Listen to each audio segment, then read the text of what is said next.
हजारीबाग के एनटीपीसी पकरी बरवाडी कोयला खनन परियोजना ने 67वें वार्षिक सुरक्षा सप्ताह 2024 में इतिहास रचा है। 67वें वार्षिक सुरक्षा सप्ताह 2024 में 9 पुरस्कारों के साथ सीसीएल क्षेत्र में एक खदान द्वारा जीते गए सर्वोच्च पुरस्कारों का रिकॉर्ड भी बना है। परियोजना प्रमुख फैज तैयब ने जानकारी देते हुए बताया है कि यह उपलब्धि पकरी बरवाडी खदान की सुरक्षा, संचालन दक्षता और खनन कार्यों में निरंतर सुधार के प्रति अधिक प्रतिबद्धता को दर्शाती है। उन्होंने अपनी पूरी टीम को इसके लिए शुभकामनाएं भी दी और कहा कि यह पहली बार हुआ है कि सीसीएल के अलावा भी कोई माइंस को ओवरऑल फास्ट पुरस्कार मिला है, जो कि यह दर्शाता है कि पकरी बरवाडी कोल खनन परियोजना सुरक्षा को लेकर कितना गंभीर है।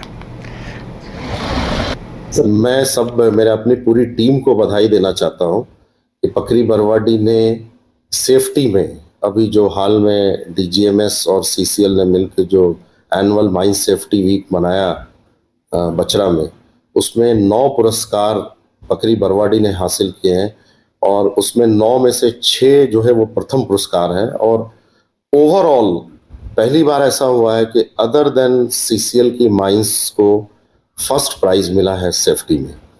और ये दर्शाता है इस चीज़ को कि पकरी जो है वो सेफ्टी के स्टैंडर्ड्स को कैसे फॉलो कर रहा है और रोज़ बरोज़ अपने सेफ्टी के स्टैंडर्ड को बढ़ा रहा है।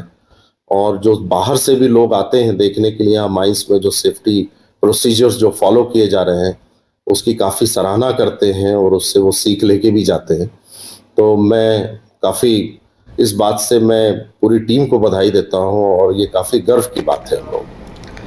रांची के गोंदा थाना क्षेत्र से कोतवाली और सदर डीएसपी के नेतृत्व में नशे के खिलाफ बड़ी कार्रवाई की गई है। रांची के गांधीनगर से नशे के 3 सौदागर को गिरफ्तार किया गया है। नशे के कारोबार में शामिल पूर्व सिपाही समेत 3 युवक भी पुलिस के हत्थे चढ़े हैं। गिरफ्तार ड्रग पेडलर के पास से 11.27 ग्राम ब्राउन शुगर भी बरामद हुआ है। साथ ही तीनों तस्करों के पास से 2,13,800 रुपए भी जब्त किए गए हैं। एनडीपीएस एक्ट के तहत तीनों की गिरफ्तारी हुई है।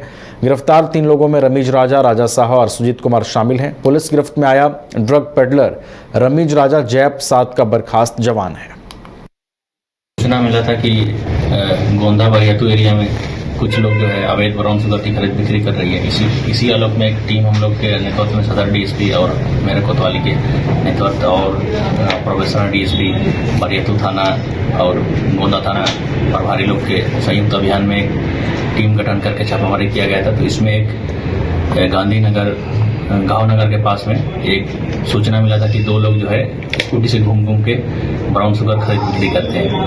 तो उसी आलोक में गांवनगर जो मैरिज ब्यूरो के बगल में हम लोग चेक लगाए थे, उसमें 2 लोग स्कूटी से आते हुए दिखे। उसी को रोके, उसी का हम लोग चेक किए तो उसके वो दोनों के पास से काफ़ी मात्रा में ब्राउन शुगर और कुछ पैसा भी मिला। तो बाद में इन दोनों का विधिवत जो हम लोग सीज किए, उनके बाद आगे इन दोनों ने बताया कि उनका एक और पार्टनर भी है जो सुजीत कुमार करके है, वो घर में है, उनके पास भी है। तो उनके पास भी हम लोग गए, उनके बगल में ही घर था गांधीनगर में, उनके पास भी ब्राउन शुगर मिला और उनके पास 1,98,000 भी मिला, लगभग 2 लाख रुपया। तो टोटल मिला के हम लोग कल 3 लोग को गिरफ्तार किए हैं। एक रमीज राजा है जो ये पूर्व में जेब का जवान था, पुलिस में भी काम करते थे, और एक राजा साहब और एक सुजीत कुमार, ये तीनों वहीं के रहने वाले हैं।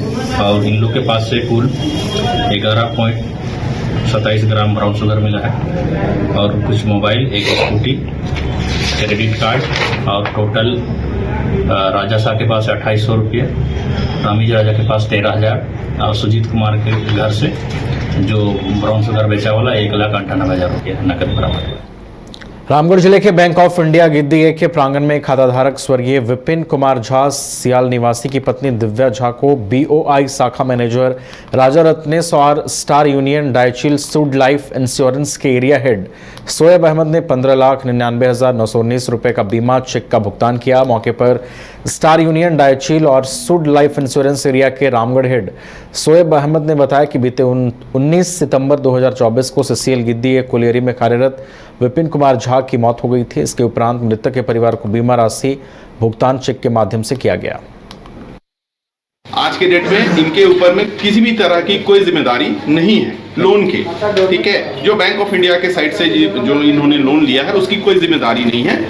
और बस यही चाहूँगा कि ऐसी विपदा ना आए कभी किसी के साथ, लेकिन परिवार को अपने उस कोई भी, मैं यही कहूँगा आप लोग के माध्यम से कि कभी भी कहीं से भी किसी भी जगह से अगर लोन ले और किसी तरह की लाइबिलिटी अगर अपने ऊपर में ले तो उसकी ज़रूर प्रोटेक्शन जरूर रखें, क्योंकि जाने वाला आदमी चला जाता है, उसकी जो लाइबिलिटी होती है परिवार को बहुत उस दुख से गुजरना पड़ता है। आज खबरों में बढ़ेंगे आगे। अगली खबर जमशेदपुर जिले से सामने आ रही है। जमशेदपुर बिष्टुपुर पुलिस को एक बड़ी सफलता हाथ लगी है, जहां पुलिस ने एक बड़े व्यापारी को फोन पर धमकी देने वाले एक युवक को गिरफ्तार किया है। बड़े व्यापारी ने 2 दिन पूर्व थाना में लिखित शिकायत की थी कि किसी युवक द्वारा उन्हें फोन पर धमकी दी जा रही है, जिसके बाद पुलिस ने एक टीम का गठन किया।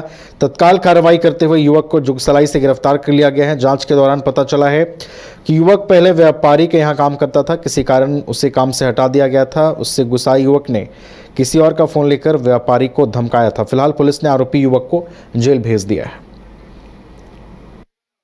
एरिया में रहने वाले एक प्रतिष्ठित व्यवसायी के द्वारा एक शिकायत कल दर्ज कराई गई थी, जिसमें उनके द्वारा बताया गया कि 4 तारीख की रात्रि को उनके फोन पर कॉल करके एक व्यक्ति के द्वारा यह धमकी दी गई कि उनके शोरूम को, यानी कि उनकी कंपनी के कार्यालय को बम से उड़ा दिया जाए। इस बात को लेकर गंभीरतापूर्वक एक SIT का गठन किया गया, जिसको लगातार SP सिटी मॉनिटर कर रहे थे और जिसमें DSP CCR और थाना प्रभारी बिष्टुपुर उसको एग्जीक्यूट कर रहे थे। इनके द्वारा लगातार कार्रवाई करते हुए जो व्यक्ति इसमें शामिल था, राहुल तिवारी उर्फ राहुल पारिक, और उसकी गिरफ्तारी की गई है, जो जुगसलाई का रहने वाला है। इसका कोई आपराधिक इतिहास नहीं रहा है। और जब इस मामले की तफ्तीश की गई तो यह पाया गया कि यह पूर्व में भी उनके अंदर में काम कर चुका था और पिछले कुछ सालों पूर्व वर्तमान में कहीं और यह किसी जगह पर एक सुपरवाइजर के रूप में काम कर रहा था। और एक सोनार दुकान में काम करने वाले एक मजदूर का फ़ोन इसने यह कह करके लिया कि मेरा फ़ोन डिस्चार्ज हो गया है, मुझे कोई ज़रूरी बात करनी है। तो ऐसा कहने पर मजदूर के द्वारा उसको फ़ोन दे दिया गया और उसने तुरंत ही उसके बाद व्यवसायी को फ़ोन किया और धमकी दी, और उसके बाद उस नंबर को, वो छोटा कीपैड वाला फ़ोन था, उससे उसको डिलीट कर दिया। लेकिन जब पुलिस ने अनुसंधान किया और कड़ी दर कड़ी जोड़ते हुए जब वहाँ तक पहुँची तो पूरे मामले का खुलासा हुआ। इस व्यक्ति को गिरफ्तार किया गया है और न्यायिक हिरासत में भेजा। धमकी देने का मुख्य कारण यही था कि इसका उद्देश्य था कि किस तरीके से उसे डराया जाए और उससे धमकी उड़ाई। जमशेदपुर के सिद्धगोड़ा पुलिस को एक बड़ी सफलता हाथ लगी है, जहां पुलिस ने तड़ी पार एक कुख्यात अपराधी अंशु चौहान को गिरफ्तार किया है। पुलिस ने अंशु के पास एक पिस्टल और गोली भी बरामद किया है।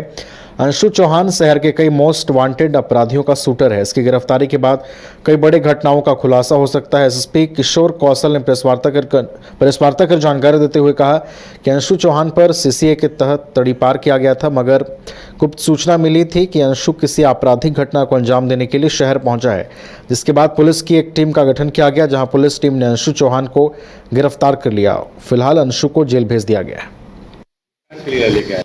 रात्रि को इस प्रकार की एक गुप्त सूचना प्राप्त हुई थी कि अंशु चौहान नाम का एक शातिर अपराध कर्मी, जो कि हिस्ट्री शीटर रहा है, जिसके ऊपर पूर्व से भी 7 गंभीर प्रकृति के मामले दर्ज रहे हैं, वो एक अवैध रूप से कब्जा किए हुए एक क्वार्टर में छुपकर रह रहा है।